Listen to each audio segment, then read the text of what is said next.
தமிழ் உறவுகளுக்கு வணக்கம். இது உங்கள் வேர்களை தேடி தமிழ் மீடியா. சேலம் எடப்பாடி திருமூலர் 108 மூலிகை அபிஷேக அறக்கட்டளை அடியார்களுடன் இணைந்து அத்திரிமலை பயணம் மேற்கொண்டிருக்கிறோம். அந்த அத்திரிமலை பயணத்தில் நமக்கு ஏற்பட்ட அனுபவங்கள், சுவாரஸ்யங்கள் மற்றும் அமானுஷ்யங்கள், அந்த ஆலயத்தின் ஸ்தல வரலாறு, சிறப்புகள் ஆகிய அனைத்தையும் இந்த காணொளி மூலம் நாம் பார்க்க போகிறோம். காணொலியை ஸ்கிப் பண்ணாமல் முழுசாக பாருங்கள். நீங்கள் இன்னும் நம்ம சேனலுக்கு சப்ஸ்கிரைப் பண்ணலைன்னா சப்ஸ்கிரைப் பண்ணிவிடுங்க. மறக்காமல் பக்கத்தில் இருக்கிற பெல் பட்டனை ப்ரெஸ் பண்ணிவிடுங்க. வாங்க காணொலிக்குள்ளே போகலாம். அறக்கட்டளை சார்பாக ஏற்பாடு செய்யப்பட்டிருந்த பேருந்து சேலத்திலிருந்து இரவு 11 மணிக்கு புறப்பட்டு விடியற் காலையில் தென்காசி மாவட்டம் ஆழ்வார்குறிச்சியை வந்து அடைந்தது. ஆழ்வார்குறிச்சியிலிருந்து சரியாக 8 கிலோமீட்டர் தொலைவில் அமைந்திருக்கிறது கடனா நதி நீர்த்தேக்கம். அதே போல இந்த அறக்கட்டளை சார்ந்த அடியார்கள் மயிலாடுதுறை பகுதியிலும் வசித்து வருகிறார்கள். அவர்கள் தனி வாகனம் ஒன்று ஏற்பாடு செய்து கொண்டு அவர்களும் சரியான நேரத்தில், அதாவது காலை 8 மணி அளவில் இந்த நீர்த்தேக்கத்தை வந்து அடைந்தார்கள். 2 குழுக்களும் ஒன்றாக இணைந்து அறக்கட்டளை சார்பாக ஏற்பாடு செய்யப்பட்டிருந்த காலை சிற்றுண்டியை இந்த நீர்த்தேக்கத்திலேயே அமர்ந்து சாப்பிட்டு முடித்த பிறகு எங்கள் பயணத்தை தொடங்கினோம். இந்த அத்திரிமலை என்பது மேற்கு தொடர்ச்சி மலைகள் மற்றும் குற்றாலம் மலைகளுக்கு இடையில்தான் அமைந்திருக்கிறது. அதாவது களக்காடு முண்டந்துறை புலிகள் சரணாலயத்தின் கட்டுப்பாட்டில் இந்த பகுதி அமைந்திருக்கிறது. இதனால் தமிழக அரசின் வன காவலர்களுடைய அனுமதி பெற்றுதான் இந்த பயணத்தை மேற்கொள்ள முடியும். கடனா நதி நீர்த்தேக்கத்திற்கு எதிரிலேயே வனத்துறை மூலமாக சோதனை சாவடி ஒன்று அமைக்கப்பட்டிருக்கிறது. இந்த பயணத்தை மேற்கொள்ளும் பக்தர்கள் ஒவ்வொருவரும் தாங்கள் கொண்டு வரும் உடைமைகளை வன அலுவலர்களிடம் பரிசோதிக்கப்பட்ட பிறகுதான் அனுமதிக்கப்படுகிறார்கள். பிளாஸ்டிக் பொருட்கள் மற்றும் எளிதில் தீப்பற்றக்கூடிய பொருட்கள் உள்ளே எடுத்துச் செல்ல அனுமதி கிடையாது. கடனா நதி அணையிலிருந்து அந்த சோதனை சாவடி வழியாக மலைகளின் அடிவாரத்தில் மலையேறத் தொடங்கி காட்டுப்பகுதியின் வழியாக சுமார் 2 மணி நேர நடைப்பயணம் மேற்கொண்டால்தான் அந்த கோவிலை சென்று அடைய முடியும். இந்த மலையேற்றம் செய்யும் பாதையில் ஒரு சில செங்குத்தான இடங்களை தவிர மீதமுள்ள பாதைகள் அனைத்தும் நேராக மண் பாதை அமைக்கப்பட்டிருக்கிறது. அதில் நடந்து செல்வது மிகவும் எளிதுதான் என்பது குறிப்பிடத்தக்க ஒன்று. அதே போல மலையேற்றத்தின் பாதியிலேயே நீங்கள் கடனா நதியை பார்க்க முடிகிறது. தெளிந்த நீரோடையாக ஓடும் இந்த நதிக்குள் துள்ளி விளையாடும் மீன்களையும் ஆற்றுக்குள் கிடக்கும் கூழாங்கற்களையும் மிக தெளிவாக பார்க்க முடியும். அதாவது கிறிஸ்டல் கிளியர் வாட்டர் என்று சொல்லுவார்கள். அந்த அளவிற்கு மிக தெளிவாக இந்த தண்ணீர் ஓடிக்கொண்டிருக்கிறது. இந்த ஆற்றில் ஒரு குளியல் போட்டுவிட்டு மீதி மலையேற்றத்தை துவங்கினால் உடம்பும் புத்துணர்ச்சியும் சுறுசுறுப்பாகவும் இருக்கும். அத்திரிமலை பயணத்திற்கு வனப்பாதைகள் வழியாக செல்ல வேண்டும் என்பதால் தனியாக செல்வதை தவிர்த்துவிட்டு சிறு சிறு குழுக்களாக செல்ல வேண்டும். புதிதாக செல்பவர்கள் என்றால் ஏற்கனவே சென்று வந்தவர்களை பின்பற்றி சென்று வருவது நன்மை பயக்கும். இந்த மலையேற்றத்தில் ஆழ்ந்த தாவரங்கள், கரடுமுரடான பாதைகள், முட்கள் மற்றும் கற்கள் நிறைந்த வழியில் நடந்து செல்ல வேண்டியிருக்கும் என்பதால் அதற்கு தகுந்த உடைகளையும் பாதணிகளையும் அணிந்து செல்வது சிறப்பு. மலையேற்றத்தின் பொழுது ஏற்படும் ஆரோக்கிய குறைபாட்டை சரி செய்து கொள்ள ஒரு அடிப்படை முதலுதவி பெட்டி மற்றும் அடிப்படை மருந்துகள் கையோடு எடுத்துச் செல்ல வேண்டும். இந்த பகுதி முழுவதுமே மிகவும் செழிப்பான பகுதியாக திகழ்கிறது. இந்த மலைகளில் தோன்றும் நீரோடைகள் மற்றும் ஆறுகள் பல ஆண்டுகளாக வற்றாமல் தண்ணீர் வந்து கொண்டிருப்பது அதிசயம். இந்த மலைகளில் இருந்து வரும் குளிர்ந்த தென்றல் காற்று இங்குள்ள அற்புதமான மூலிகைகளின் மேல் பட்டு வீசுவதால் அந்த காற்று நம்மை தொட்டவுடன் நம் உடலில் ஒருவித புத்துணர்ச்சி ஏற்படுகிறது. சுமார் 400 ஆண்டுகளுக்கு முன்பு வரை யோகிகள் மற்றும் சித்தர்கள் இந்த மலைகளில் உள்ள மூலிகைகளை பயன்படுத்தி நோயில்லா பெருவாழ்வு வாழ்ந்திருக்கிறார்கள். தற்பொழுதும் கூட இங்கு அரிய வகை மூலிகைகள் நிறைந்த தாவரங்கள் இருக்கிறது. ஆனால் அந்த தாவரங்களை கண்டுபிடிப்பது என்பது இந்த தலைமுறையினரால் அடையாளம் காண முடியாத ஒன்றாக இருக்கிறது. சுமார் 2500 ஆண்டுகளுக்கு முன்பு அத்ரி முனிவர் தனது மனைவி அனுசுயா தேவி மற்றும் அவரது சீடர்களுடன் இந்த அத்ரி மலைப்பகுதிக்கு பயணம் மேற்கொண்டிருக்கிறார். இந்த மலைப்பகுதியின் அமைதியும் இயற்கை வளங்களும் அவருக்கு பிடித்து போய்விட அங்கேயே குடில் ஒன்றை அமைத்து சில காலம் தங்கியிருக்கிறார். தனக்கு ஏற்ற ஒரு இடத்தை அந்த வனப்பகுதியில் தேர்ந்தெடுத்த அத்ரி முனிவர் அங்கு சிவபெருமானை குறித்து தவம் இயற்றுகிறார். அவரின் தவத்திற்கு இறங்கிய சிவபெருமான் அவர் முன்னர் திருக்காட்சி அளித்து அவருக்கு அருள் புரிந்திருக்கிறார். பிறகு வந்த காலத்தில்தான் அத்ரி மகரிஷியின் சீடராக கருதப்படும் கோரக்கர் இந்த இடத்தில் தனது குருவான அத்ரி மகரிஷிக்கு கோவில் ஒன்றை கட்டியிருக்கிறார். அந்த கோவில்தான் தற்பொழுது அத்திரிமலையில் அமைந்திருக்கிறது. அத்திரி முனிவர் வாழ்ந்த இடம் இது என்பதாலும் அவருடைய கோவில் இங்கு இருப்பதாலும் இந்த மலைப்பகுதி அத்திரி மலை என்று வழங்கப்படுகிறது. அத்தி மரங்கள் சூழ்ந்த மலைப்பகுதி இது என்றும் சொல்லப்படுகிறது. பசுமையான மரங்கள் மற்றும் அரிய மருத்துவ தாவரங்கள் மற்றும் மூலிகைகள் நிறைந்த இந்த அத்திரி மலையில்தான் அகத்தியர், அத்திரி மகரிஷி, கோரக்கர், தேரையர் போன்ற முனிவர்களும் சித்தர்களும் வாழ்ந்திருக்கிறார்கள். இன்றும் இங்கு பல சித்தர்கள் சூட்சுமமாக வசித்து வருவதாக சொல்லப்படுகிறது.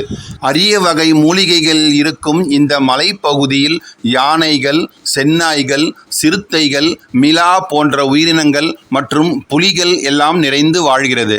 பல தெளிந்த நீரோடைகளையும் நீர் ஊற்றுகளையும் கொண்டு திகழும் இந்த பகுதியில் அந்த வன விலங்குகள் எல்லாம் தண்ணீர் குடிக்க இங்கு வரும் என்று சொல்லப்படுகிறது. இதன் காரணமாகத்தான் காலை 9 மணி முதல் மதியம் 1 மணி வரை மட்டுமே சோதனை சாவடியில் பக்தர்கள் உள்ளே வர அனுமதிக்கப்படுகிறார்கள். 1 மணிக்கு உள்ளே வரும் பக்தர்கள் மலையேறி தரிசனத்தை முடித்துக்கொண்டு 4 மணிக்குள்ளாக அந்த சோதனை சாவடியை அடைய வேண்டும் என்பது வனக்காவலர்களின் உத்தரவு. மலைப்பகுதியில் அடர்ந்த காடுகளுக்கு மத்தியில் அமைய பெற்றுள்ளது இந்த அத்திரிமலை திருக்கோவில். இங்கு சென்று வரும் பக்தர்களின் பாதுகாப்பு கருதியே வனத்துறையினரால் நிறைய கட்டுப்பாடுகள் எல்லாம் விதிக்கப்பட்டிருக்கிறது.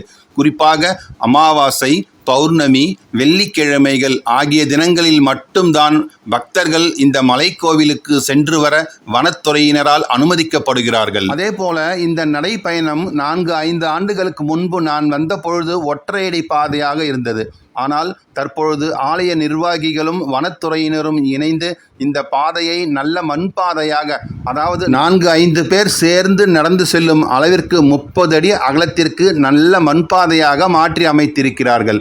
மலை பயணத்தின் பாதியிலேயே பக்தர்கள் ஓய்வெடுப்பதற்காக ஒரு கட்டிடமும் பக்தர்களுக்கு தேவையான குடிநீர் மற்றும் கழிவறை வசதிகள் எல்லாம் ஏற்பாடு செய்யப்பட்டிருக்கிறது. மலையடிவாரத்தில் இருந்து புறப்பட்ட நாங்கள் 2 மணி நேரத்தில் அந்த ஆலயம் அமைந்திருக்கும் அத்தி மரங்கள் சூழ்ந்த பகுதியை வந்து அடைந்தோம். இந்த அத்திரிமலை பகுதியிலேயே நிறைய வழிபாட்டு தலங்கள் எல்லாம் அமைந்திருக்கிறது. குறிப்பாக தோரணமலை முருகன் திருக்கோவில், திருமலை முத்துக்குமார சுவாமி திருக்கோவில், சிவசைலம் சிவசைலநாதர் திருக்கோவில், தென்காசி விஸ்வநாதர் திருக்கோவில், இளஞ்சி குமரன் திருக்கோவில், குற்றாலம் குற்றாலீஸ்வரர் திருக்கோவில் ஆகிய அனைத்து வழிபாட்டு தலங்களுக்கு மத்தியில்தான் இந்த அத்திரிமலை அமைந்திருக்கிறது. கோவில் அமைந்திருக்கும் இந்த பகுதியை அடைந்தவுடனே நம்மை முதலில் வரவேற்பது கருணை நதி என்று அழைக்கப்படும் கங்கைக்கு இணையாக புனிதத்தன்மை வாய்ந்த கடனா நதி தீர்த்தம்தான். அந்த கடனா நதியிலே ஒரு முழுக்கு போட்டுவிட்டு ஆலயத்திற்கு உள்ளே சென்றோம். ஒரு சில தினங்களுக்கு முன்புதான் இந்த ஆலயத்தின் மகா கும்பாபிஷேகம் நிறைவு பெற்றிருக்கிறது.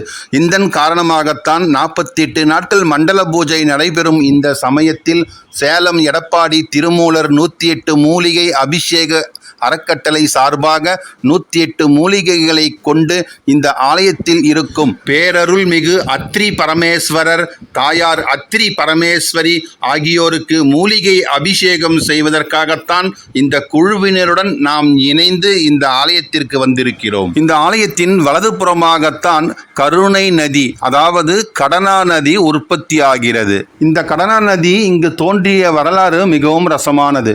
ஒருமுறை அத்திரி முனிவரிடம் அவருடைய சீடரான கோரக்கர் சித்தர், நான் வாரணாசிக்கு சென்று கங்கையில் புனித நீராடிவிட்டு திரும்புகிறேன், அனுமதி தாருங்கள் என்று கேட்டிருக்கிறார்.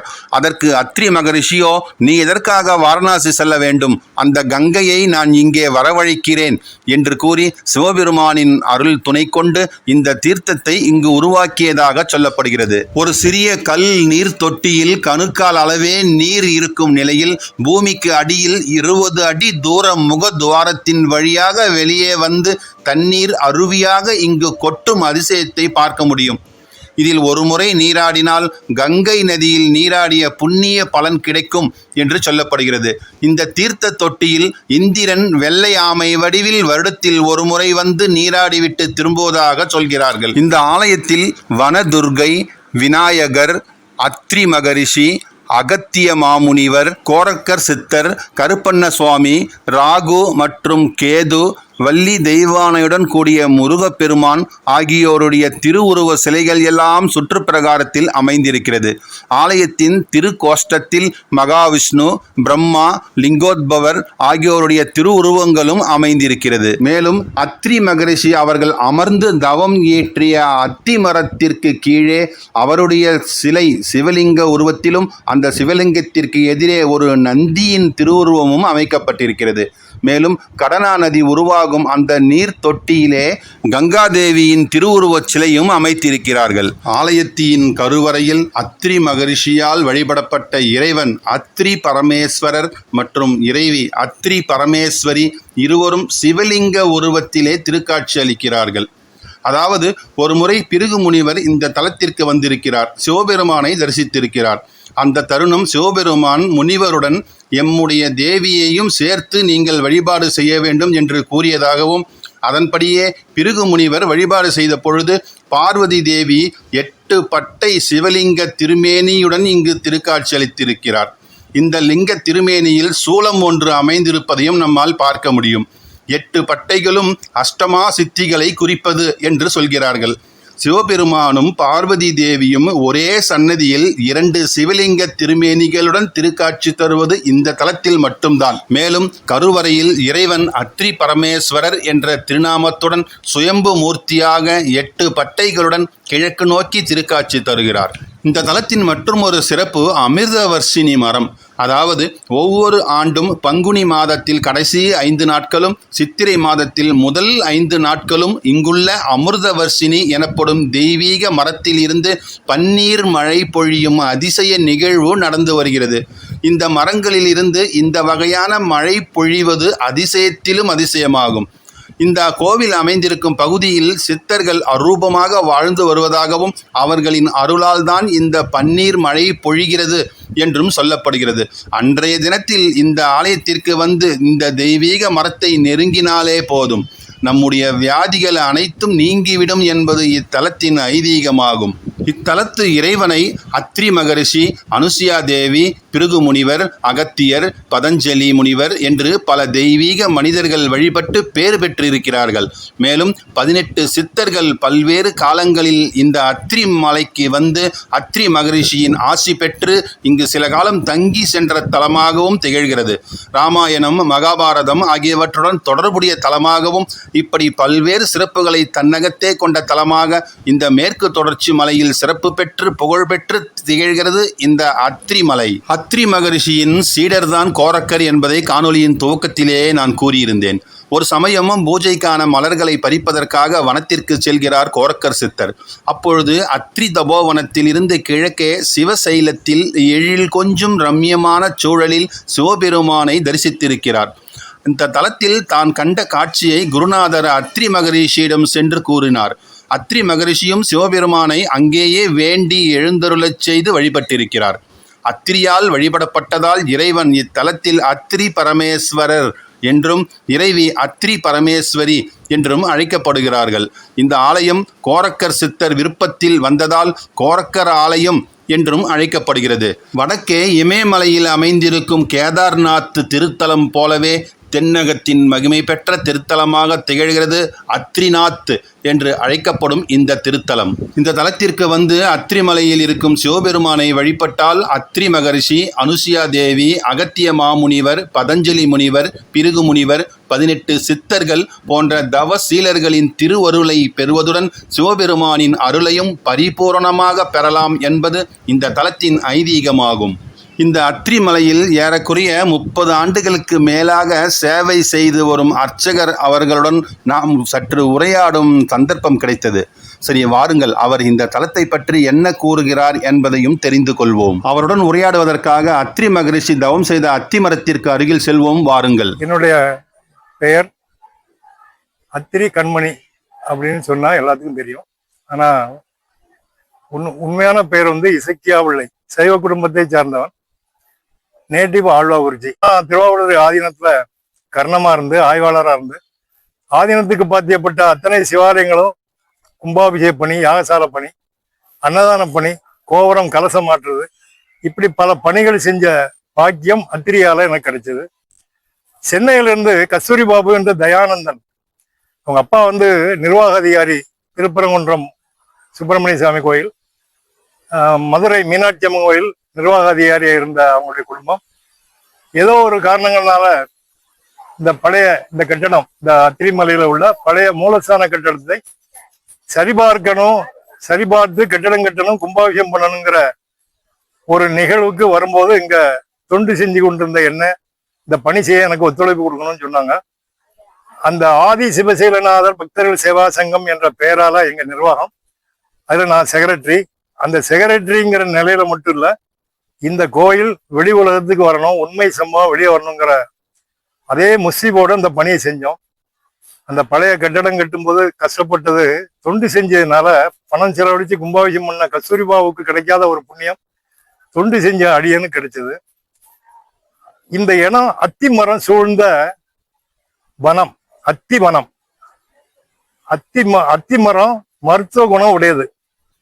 அத்திப்பழம் ஆண்மை விருத்தி, அத்திக்காய் பிஞ்சு துவரம் வச்சு சாப்பிட்டா அல்சர் குணமாகும். அத்தி பலகையில உட்கார்ந்து தவம் பண்ணா குண்டலினி சக்தி நெத்தி போட்டு கொண்டு வரக்கூடிய ஒரு பெரிய நிகழ்வு.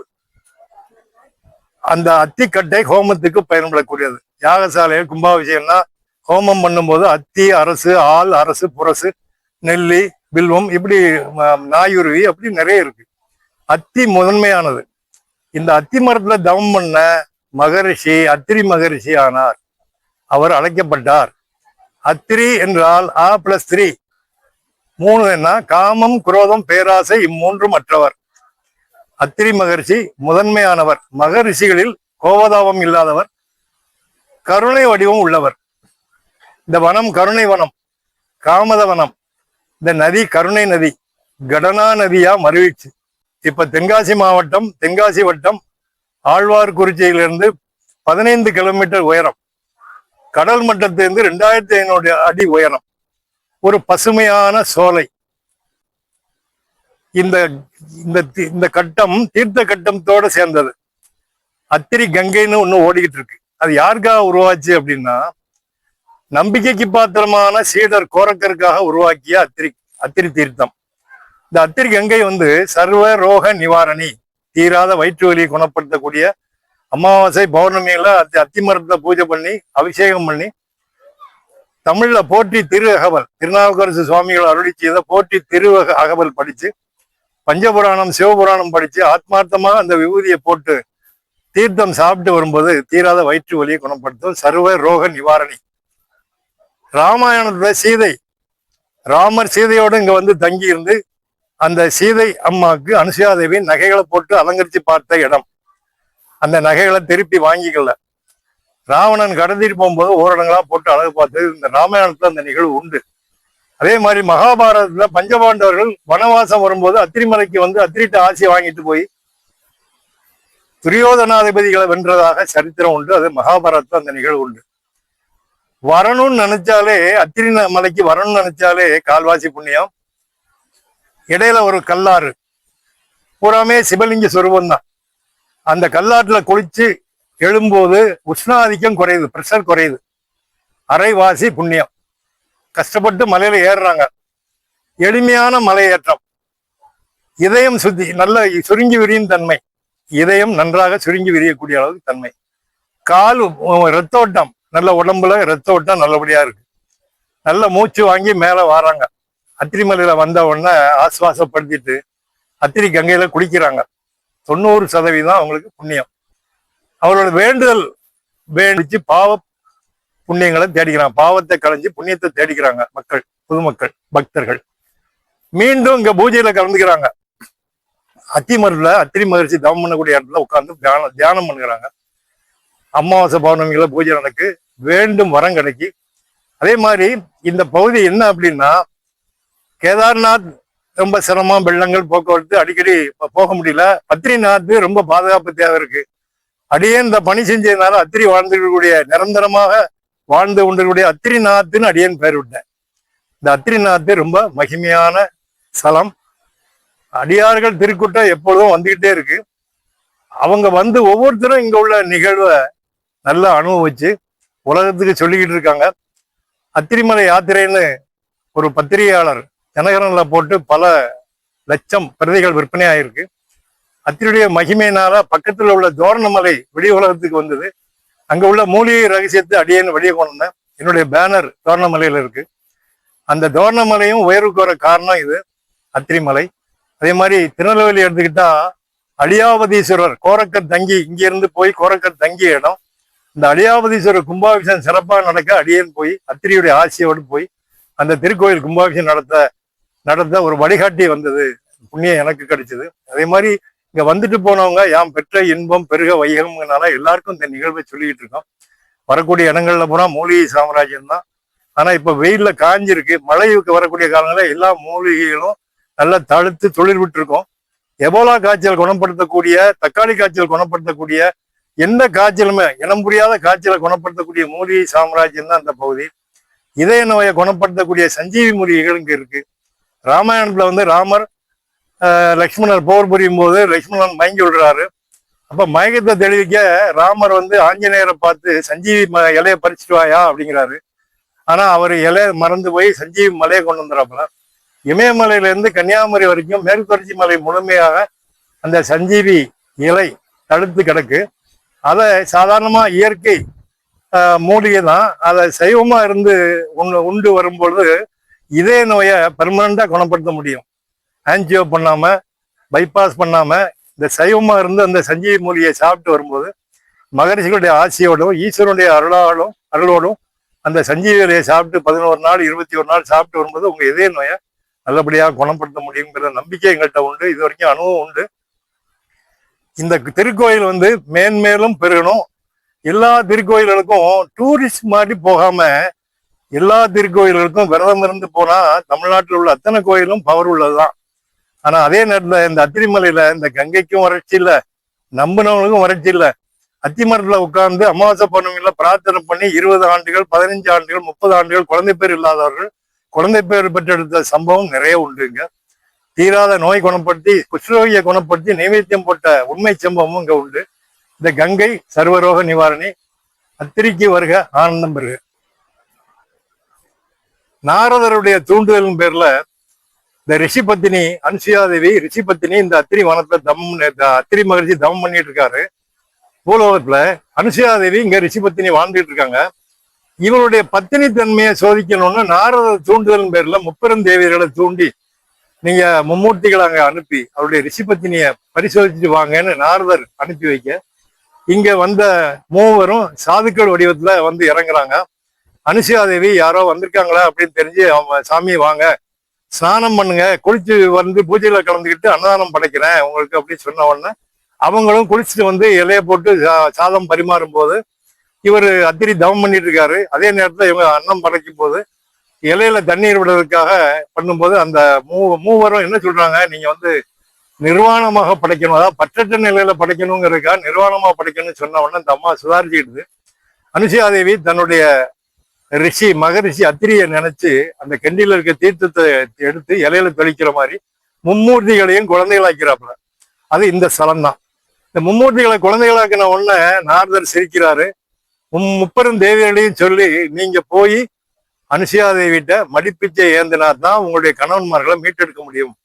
அதனால நீங்க போய் அவர்கிட்ட மன்னிப்பு கேட்டு உங்க கணவரை மீட்டெடுத்துடுவாங்க அப்படின்னு சொல்லி அனுப்ப முப்பெரும் தேவியர்களும் இங்க அத்திரிமலையில அனுசுயாதேவிட்ட மடிப்பிச்சை ஏந்தி தன்னுடைய கணவன்மார்களை மீட்டெடுத்த சம்பவம் இங்கே உண்டு.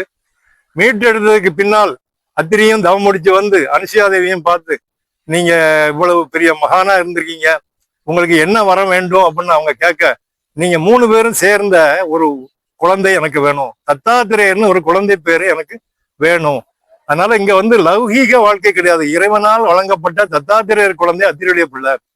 அதே மாதிரி அத்திரி திருப்பதி ஏழுமலையான கோடீஸ்வரனாக்கி பதஞ்சலின்னு ஒரு குழந்தையை பெற்றெடுத்தாரு. அந்த பதஞ்சலி யோக சூத்திரத்தை உலகத்துக்கு கொடுத்தாப்புல. அத்திரி ரிக்கி யஜூர் சாம அதரோட வேதங்களுக்கு முதன்மையானவர். அவங்க இல்லைன்னா மந்திரங்கள் இல்லை, அவங்க இல்லைன்னா திருமூலர் மந்திரங்கள் இல்லை. திருமூலர் அத்திரியுடைய சீடர்.